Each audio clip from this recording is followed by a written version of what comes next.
Our daily bread. In the regions of the wealthy and satisfied, it is an inconspicuous escort through life. We take its existence as much for granted as the air we breathe.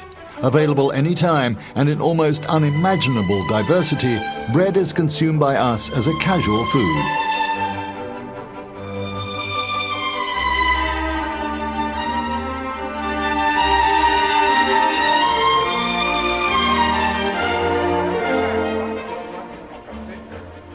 As a basic material for many a delicacy, bread must have distinct features, yet must not be in the limelight.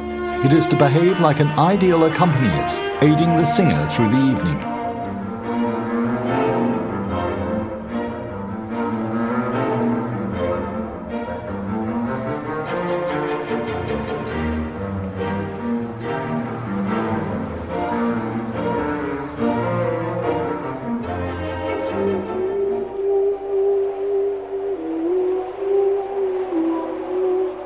Wherever privation prevails instead of abundance, impassiveness soon ends. Whoever's hungry considers bread neither a minor matter nor a luxury article. For them, it is a means of survival.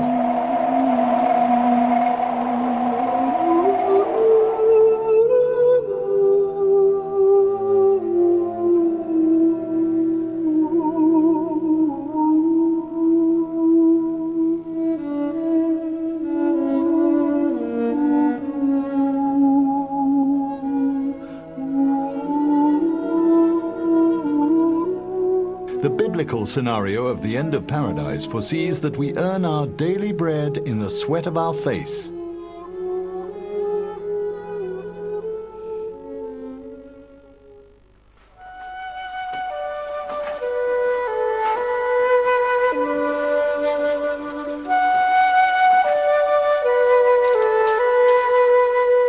Demeter, Artemis and Hestia, the ancient goddesses of fertility and fire, gather whenever bread is baked in a Greek mountain village.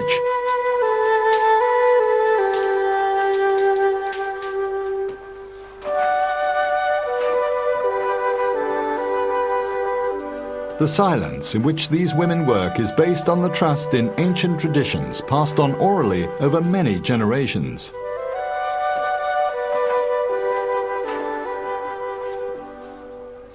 Thank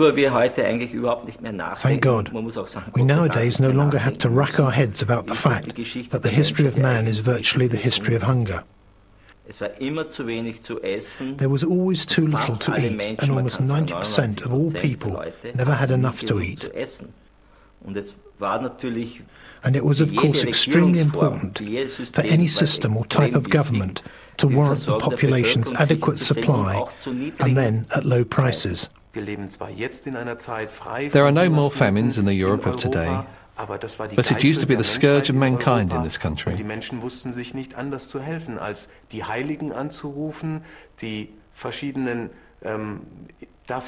As a solution, people called upon the saints and prayed for a good harvest. Thus bread has a deep meaning in Christian religion, and people think a piece of bread will be the only thing to ultimately keep me alive when hunger strikes.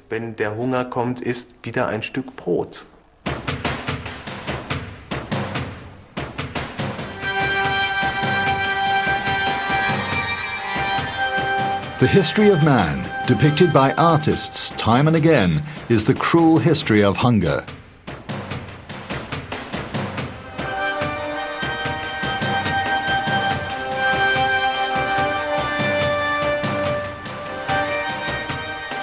Quite often, art seemed to be ashamed of the people who were going hungry. Although St. Antonius's charity was appreciated in detail, it was not common to show the recipients of the bread donations in misery. Therefore, beggars were to be portrayed as well-dressed, well-fed, and pious.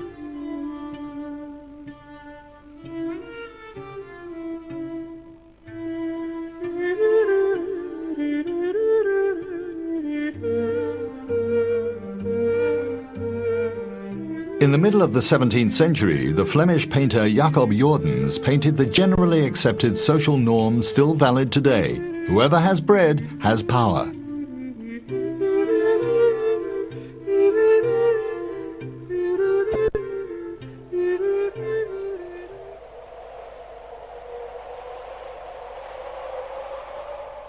Because we all long for that lost, effortless paradise, we still like the myth of the kind-hearted God who sends his people manna from heaven.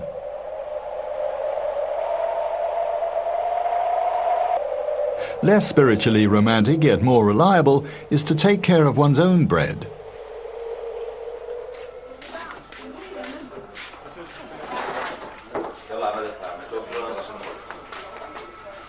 The Egyptians were the first to develop some kind of high-bread culture when it came to food processing and economics. In Saqqara, near the ancient city of Memphis, bread is still prepared in the traditional way. 3 generations of female family members are involved in the process. This scene could be taken from Herodotus' history books that he wrote 2,500 years ago.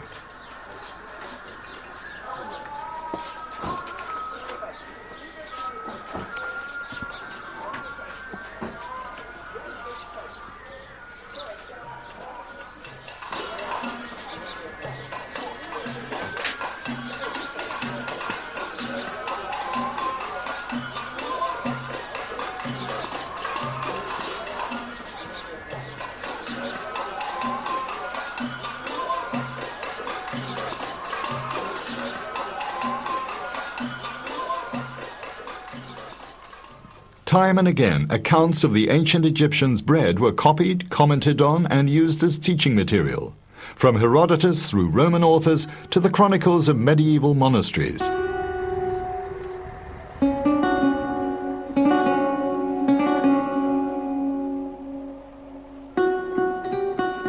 The Egyptian rulers were unceasingly concerned about leading a dignified life in the kingdom to come. The entire and exuberant royal household wanted to be provided with food, down to the 2nd and 3rd administrative level.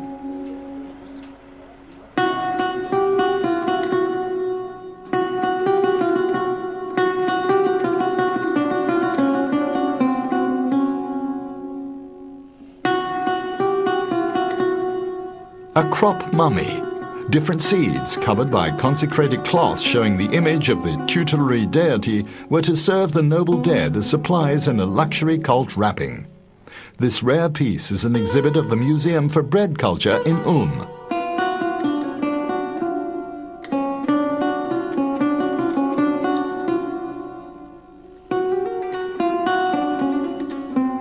Deep in the rocky bed of Deir el-Medina, in the grave of the court official Senechem, we find informative agrarian documents, detailed illustrations of fieldwork more than 3,000 years ago.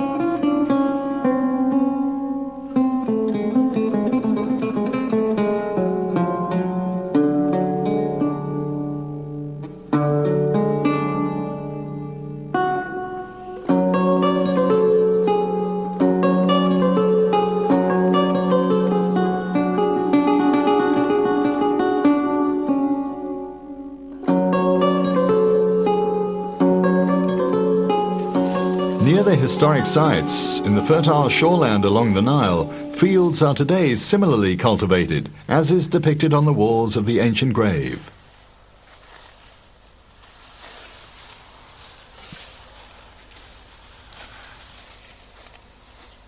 Do the images merge, as well as the boundaries of time?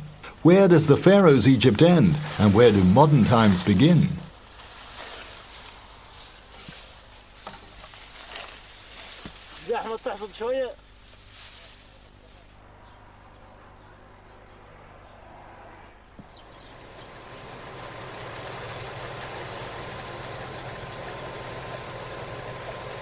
Stockpiling of food has biblical traditions.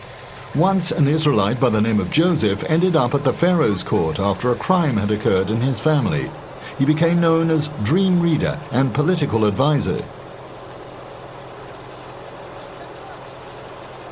During a time of persistent famine, he succeeded by means of prudent economic measures to save the Egyptians and their neighbors from doom. The construction of large state silos was allegedly due to his initiative.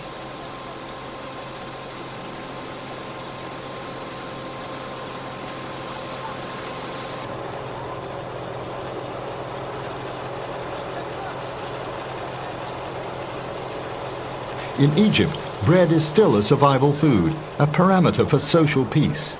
The slightest price increase causes unrest among the people. If supplies become scarce and prices escalate, a critical point is reached. If the situation does not stabilize again, the street begins to heat up.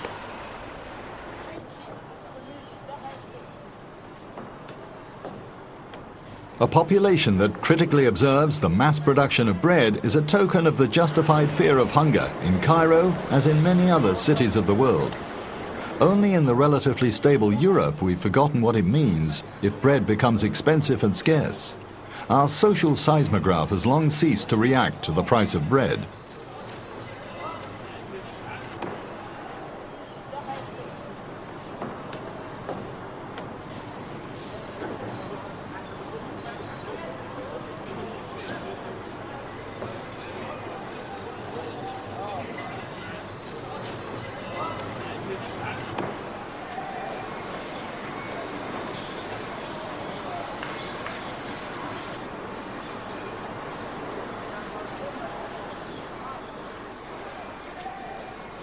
Apart from state-controlled and promoted standard bread, a great variety of bakery products is on sale. Cairo's bakers have retained this high art over the millennia.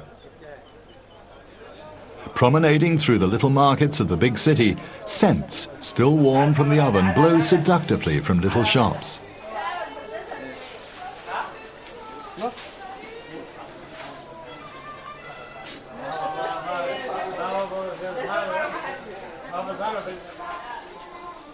Slim, long-bread wheat loaves are the main attraction in these shops, apart from sesame donuts.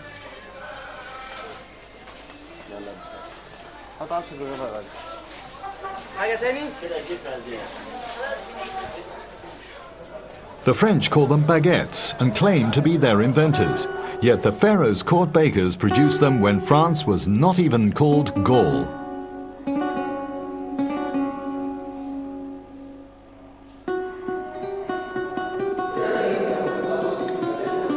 Some 4,300 years ago, the senior court official Mir Ruka had his prestigious grave carved into the rocky soil in Manfia, the city of the dead.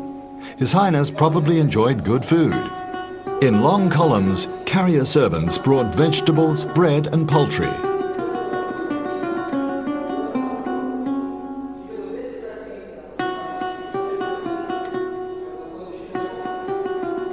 Thanks to the custom of copying worldly acts as a model for the afterlife, we have detailed clues about the work in a baking hut.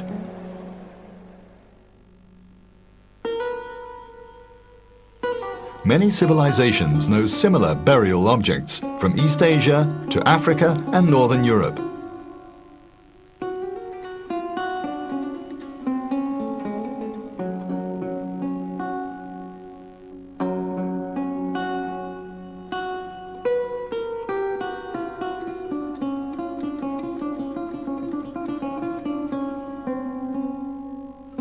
A servant carries a tray with sesame rolls, which we can still buy fresh on almost any corner in Cairo.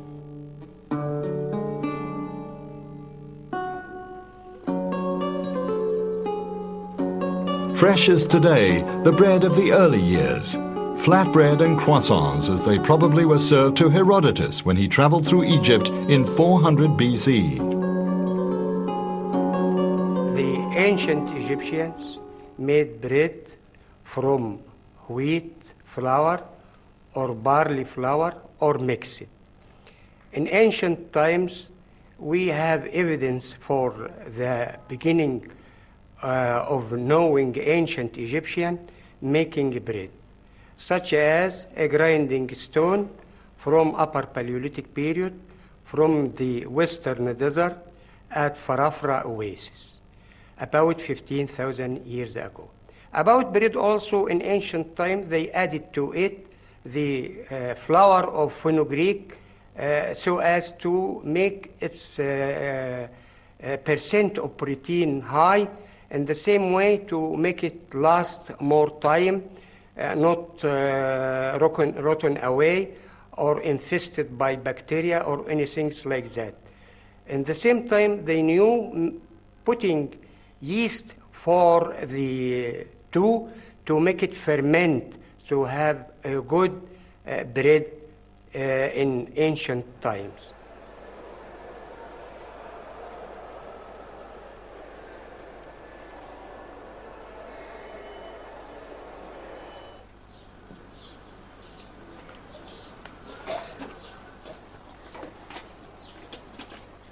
Like the famous corn grinder in Cairo's National Museum, this young peasant still prepares the bread for the large family of today.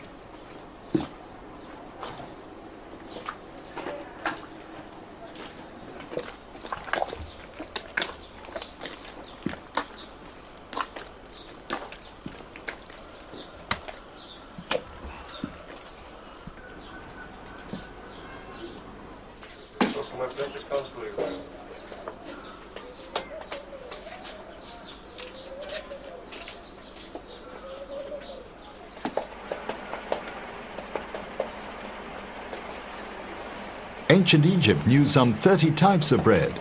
Maybe in memory of this, the yeasto loaves are still called sunbreads today.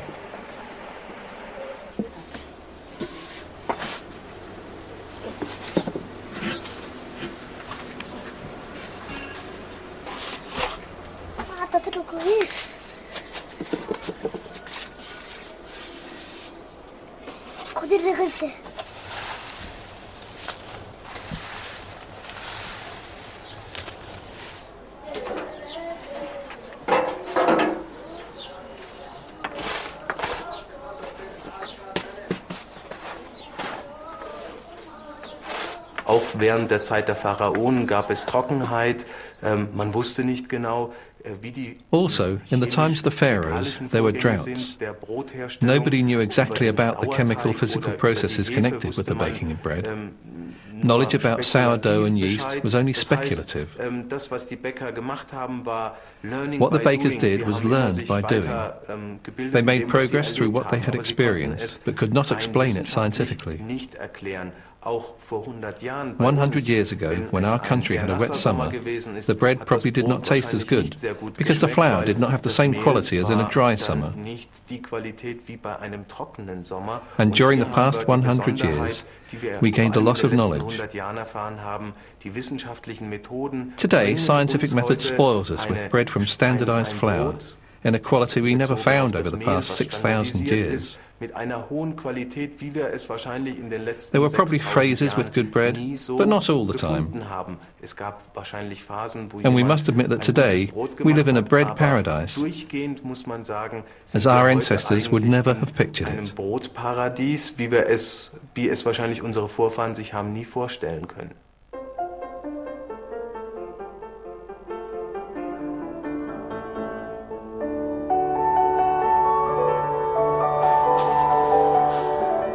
In order to be able to preserve this bread paradise for the consumers, the baker must achieve the impossible day by day. Bread is to be available in great quantities, be fresh and taste like homemade or baked under the southern sun. These high demands can only be met by an enterprise equipped with the necessary machinery, yet in keeping with the old tradition. Thus, the balance between tradition and modern technology is preserved.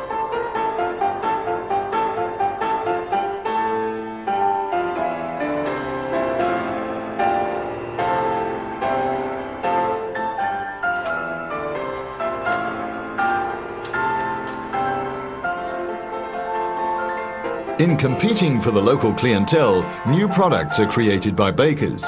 Up to 900 different products are on sale in a modern bakery. Not as demanding yet astonishingly varied was the assortment of bread in Pompeii. In the 1st century AD, grinding and baking still took place under one roof. Miller and baker had not yet separated into different professions, and large firms didn't exist. The rivals worked door to door in the narrow, busy market and industrial quarter of the ancient metropolis. Also, in our present time perception, the old baking hearths were of considerable technological sophistication. Indirectly, they were already fired from outside. The baked goods were no longer in touch with the ashes. However, hand mills were more primitive. Without major preparation, the grain was filled into coarsely carved double cylinders, to be then tiresomely turned over a cone by slaves. Below, the coarse flour rippled out. enhanced by a lot of rocky abrasion.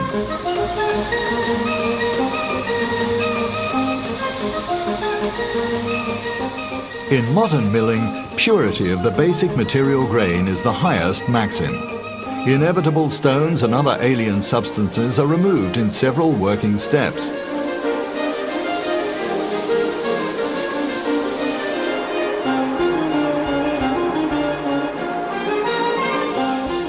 Afterwards, the upper layer of the grain is carefully peeled off and the proper milling process can start.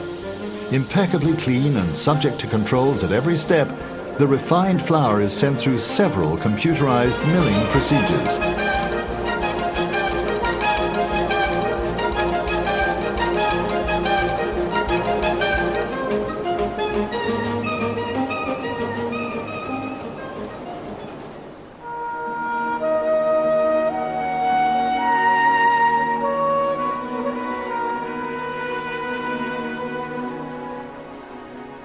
The proud grave of a prominent baker. In front of the Porta Maggiore in Rome, Marcus Virgilius Eurysaus rests after a successful working life. Before his death, the man had been miller, baker, constructor and servant to the public, as the inscription modestly reads. He could afford the mausoleum after he'd become rich as supplier for the army of the Roman Senate. Nothing is left of the cliché of the romantic mill by a roaring brook, as it was popularized in the 19th century. Es hat sich vor allem das Getreide verändert, die letzten 100 Jahre, seitdem die Züchtungen. In the past 100 years since Mendel's laws were published, corn especially underwent a change. Thus famines could be fought because we have a considerably higher yield per hectare than before. Of course, also the quality was improved, so that wheat had a considerably higher value of proteins and glutens.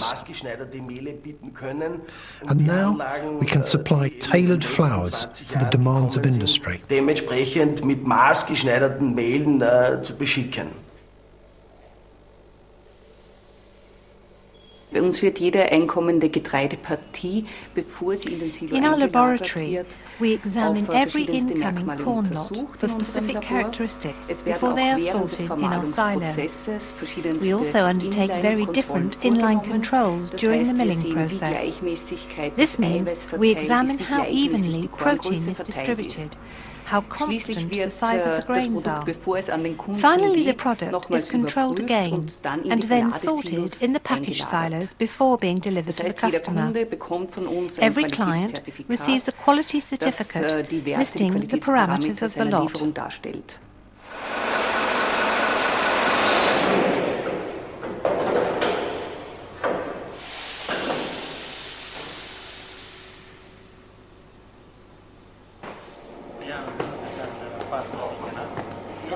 Rome. The baker in the suburban quarter of San Lorenzo still works without machines. Nothing is automated. Every hand grip and any work process is witness to a tradition preserved over generations.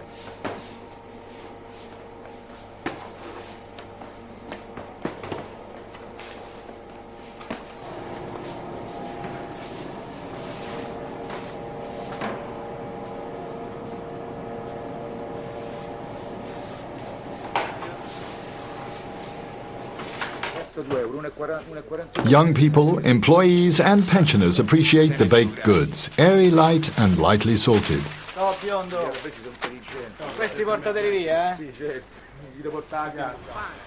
The daily lunch break, the small snack in the park are lovingly kept up traditions of the Roman dolce vita. In this peaceful urban oasis, fine nuances in human relations can be observed.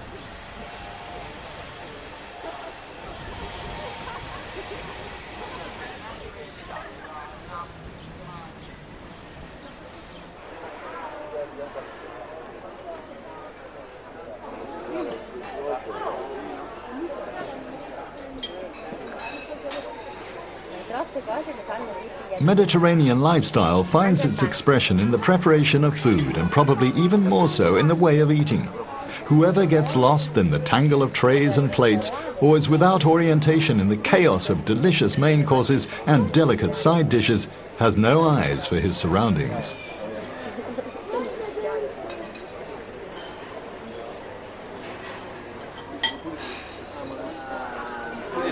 sono già nati lì. Però toccherebbe andare all'anagrafe lì a vedere un po' le documentazioni di dove sono venuti. Ma sei italiano? No, io insomma ce l'ho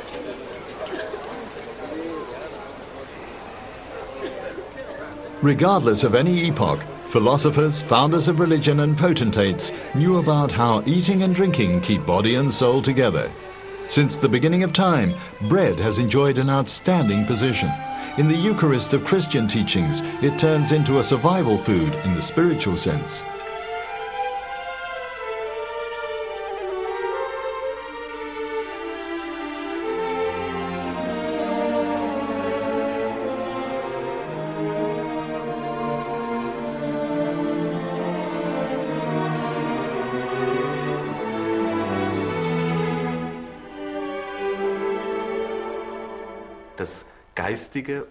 The spiritual and the physical merge, but here we have a new meaning.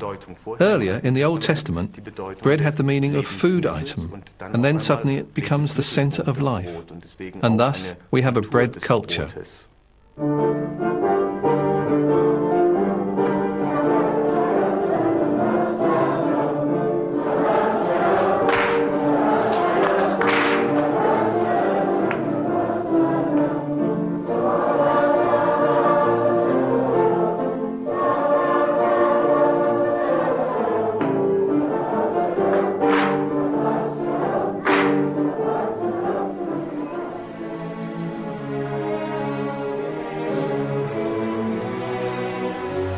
No other religion or culture utilizes bread as an agent of the central message of salvation to such an extent as does Christianity. The host is, so to speak, the focused center of any biblical promises and expectations with it. Aside from wine and the elixir of life, water, no other food item has ever achieved such an exposed metaphysical significance.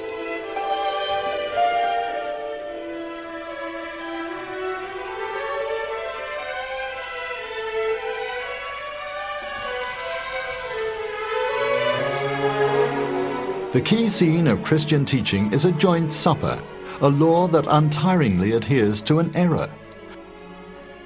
This encounter is said to have taken place in a hall in Jerusalem that did not in fact exist at that time. Whoever believes in mysteries like the metamorphosis of bread and wine into flesh and blood may, however, consider this time displacement insignificant.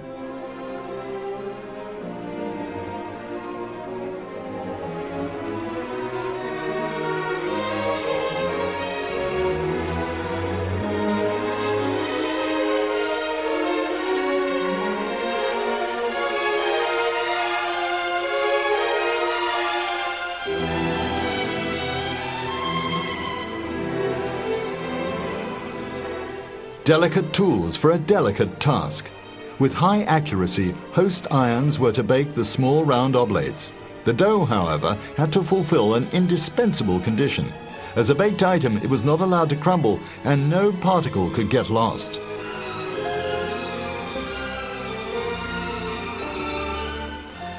Bread in the center of important religious acts. The breaking of bread is an identification ritual in the Christian tradition, and bread in the Jewish religion. Bread as sacrifice upon which the Lord was to look merciful.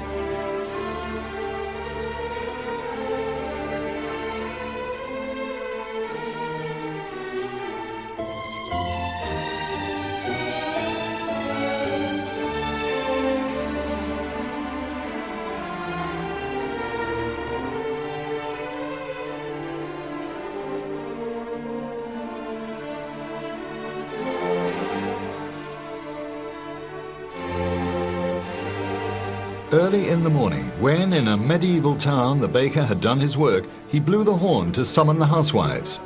Now they could bring their dough and thus profit from the precious residual heat. In order to identify the bread later, it was first marked. These stamps were also a professional cachet of craftsmen, representing a traceable guarantee of quality.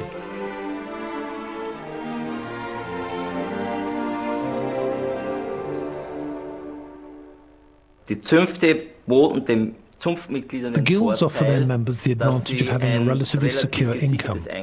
They were also protected from competition because it was difficult to become a new member in a guild. But on the other hand, the guild members also had to pay a price. The guilds had very strict rules, as they wanted to prove to the authorities that they provided the population with the most important basic food, regularly and at the cheapest price possible.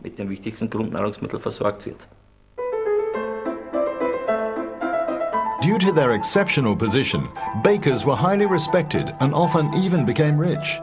During the Turkish siege of Vienna in 1683, the bakers were awarded highest praise for their professional as well as military activities. Henceforth, they were allowed to carry the imperial crown in their professional crest. For the monarch, this was, of course, cheaper than an adequate financial compensation to the whole guild.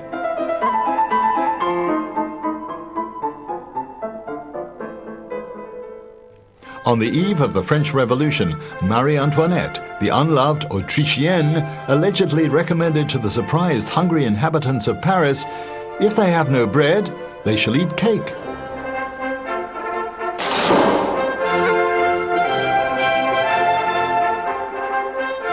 "15 years later, the inhabitants of Cadiz implemented this cynical remark. When Napoleon besieged the Spanish port, the food became scarce in the encircled city. The bakery La Gloria remembered their precious almond stocks. In a hurry, they baked little but substantial cakes. Allegedly, they were to save the Cadiz inhabitants from starvation, thus forcing Napoleon to retreat."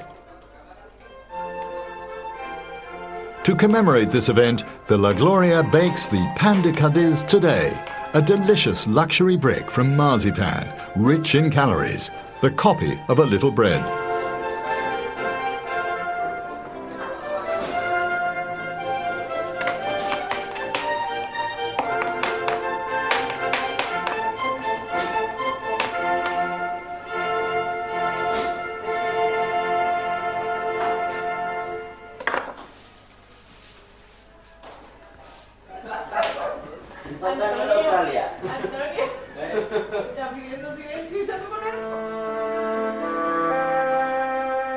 Only in fairy tales and heroic sagas is hunger satisfied in this delicious way.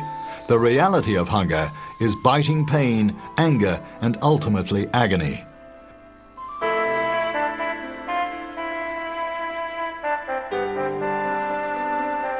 Not too long ago, hunger struck Europe like a pandemic. Kati Kollwitz immortalized this catastrophe in an artistic nightmare at the beginning of the 20th century.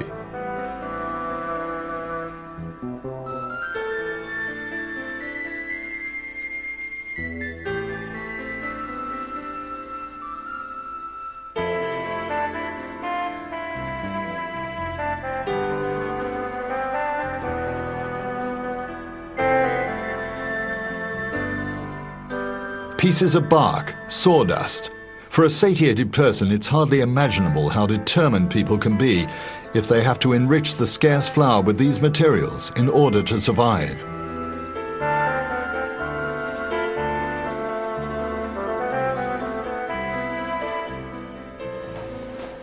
It's only consumers who rely on the finger test alone. The laboratory bread has to undergo intensive tests and measurements. Resistibility is measured, and a specially constructed scanner determines the exact size by a laser beam.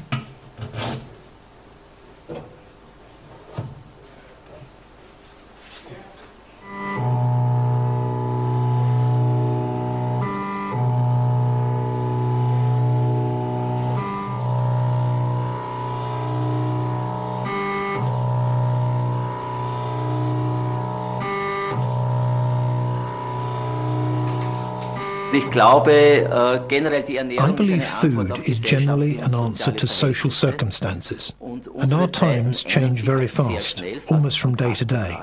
And I believe you have to find new answers concerning food every day, and such an old product like bread must always be reinvented, must always be adapted to new conditions. And it really can be done. To imagine right now, in Vienna and in any European city, 50% of all households are single households. And how was it 100 years ago? Then a single person could hardly survive in society. And today, a single household must also be supplied with small loads so that the consumer does not have to throw away too much.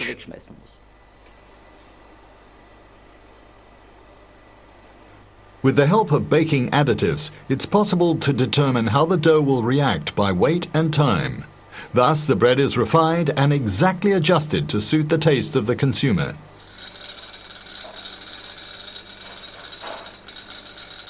Man hat gesehen, dass durch die Zusätze von bestimmten By adding certain substances, first it was only malt flour, it became obvious that the dough developed better. Teige sich besser entwickeln, sie reifen The besser, pastries mature better and look nicer. aussehen die Gebäcke. Und basierend auf diesen And based on these first findings, after all, man is curious, ist neugierig, den kann man nicht aufhalten. people kept aspiring to improve bread or cakes. Brot oder mein Gebäck verbessern.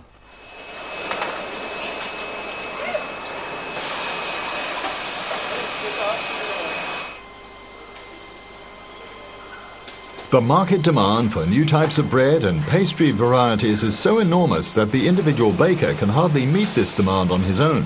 Therefore, baking additives were developed that target a specific product.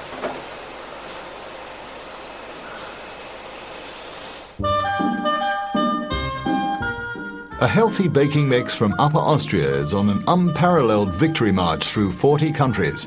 The corn roll is a hearty, natural designer product which became a trademark of Alpine bread tradition all over Europe and even in the Middle East.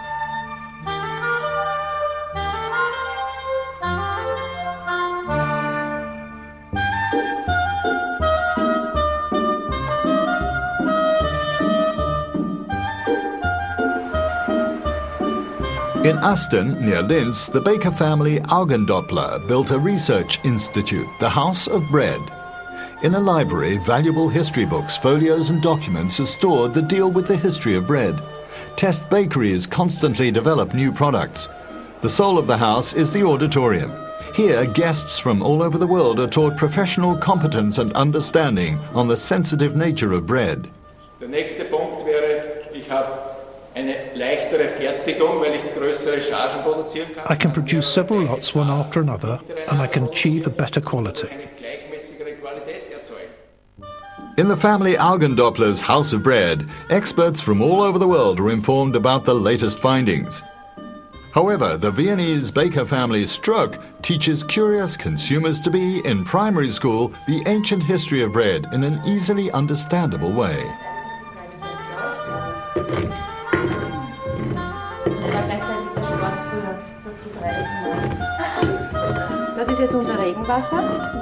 We pour rainwater on here and then we have a mash, the first muesli, so to speak.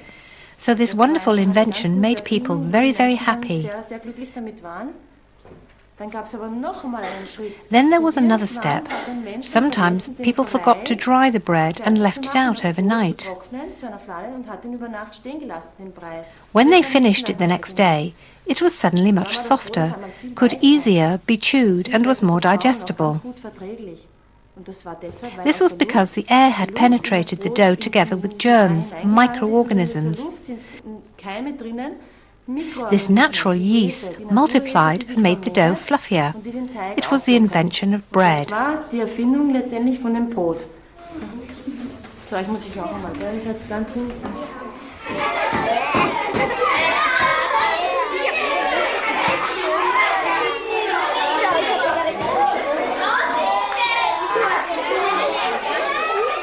The ingredients become more and more variegated.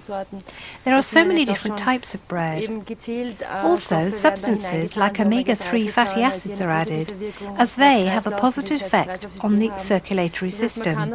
This means the basic food item bread can be refined with additional substances that are conducive to health, and the baker takes advantage of this now. Baking is a craft. Any technical devices, machines and computers, any laboratory equipment cannot replace man. Therefore, baker apprentices are still trained in the professional kneading of rolls. Under professional guidance, they create Alpine classic forms. The gold-brown, crunchy hand roll, a simple delicacy from wheat flour. So zuzwicken, ja. Normalerweise geht es ja dann so weggelegt, verkehrt. Verkehrt geht es ja weggelegt. Ne? Wichtig ist der Daumen schräg rein und einschlagen. Ja, das muss richtig eingeschlagen werden. Das letzte Stickel in das Zupfen da rein und zuzwicken und wegsetzen. Das ist super geworden. Das ist schön geworden.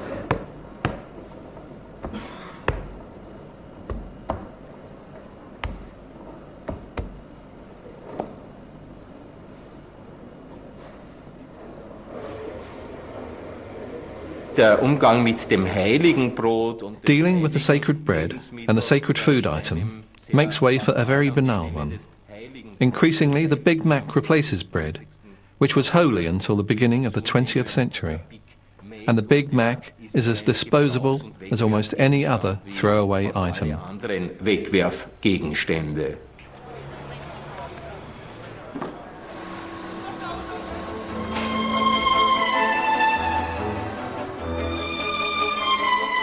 Deprived of its original meaning and degraded to that of a cover or a box, bread is at the mercy of designer experiments.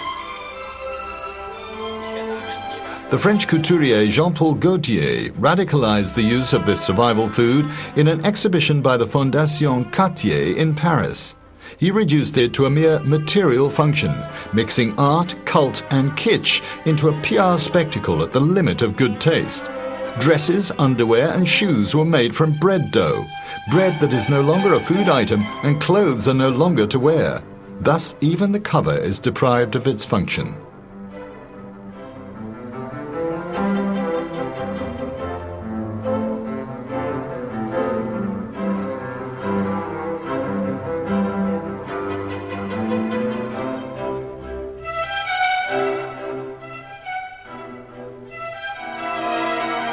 In the age of convenience, of food confection, the ancient charm of bread has perhaps become lost. Sometimes, however, in moments of peace and calmness, bread and pastry free themselves from the minor role we have pushed them into.